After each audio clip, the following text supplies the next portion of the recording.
Take a break from your busy schedule and join Harold Sala for Guidelines, a 5-minute commentary on living. What makes human life valuable?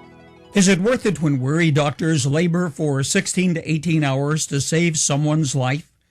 Why bother to screen thousands of people looking for bone marrow donor just to save one person's life?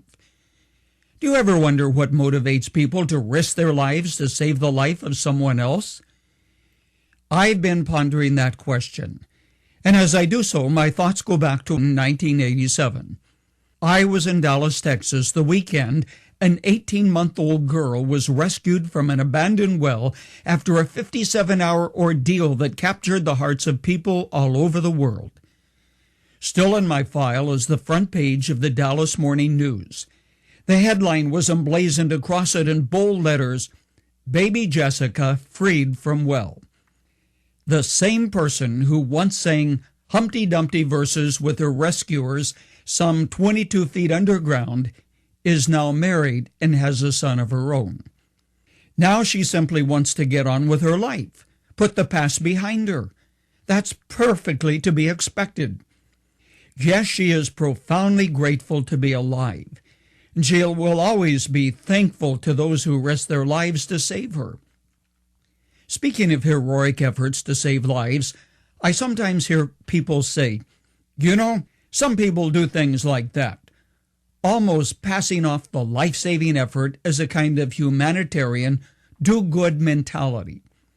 But I have to remind you that everywhere in the world, people do not risk their lives to save others.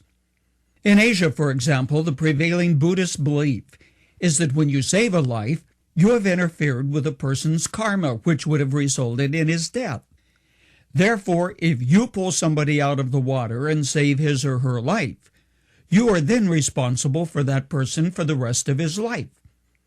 So the attitude of why bother allows people to step over dead bodies in the street and to ignore the plight of suffering humanity.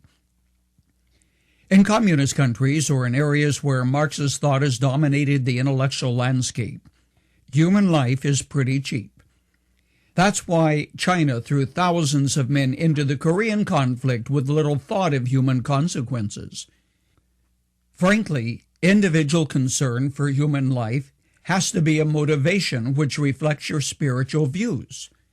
When you believe that every single person was created in the image of God, and that every person has a human soul, you then believe that saving a life, whether it is the life of an unborn child or that of a gray-haired grandmother, is worth the risk and the effort.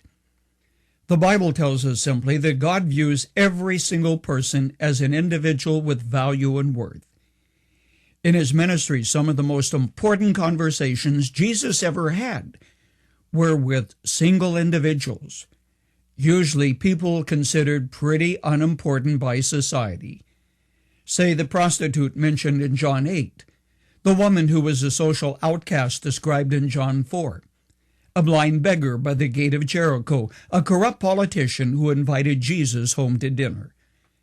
Jesus said simply, "The Son of Man has come to seek and to save that which was lost."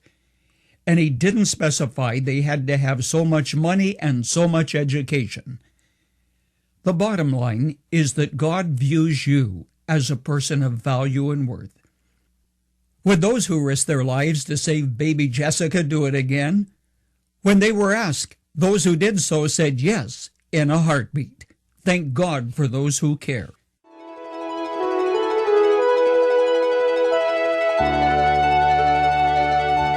You've just heard Dr. Harold Sala with Guidelines, a 5-minute commentary on living. If you would like to listen to the program again, download a copy, subscribe to our e-commentary, or view other resources, visit guidelines.org. We would like to hear from you too. You can email us at info@guidelines.org. That's info@guidelines.org. Thanks for listening, and we invite you to join us again for the next edition of Guidelines.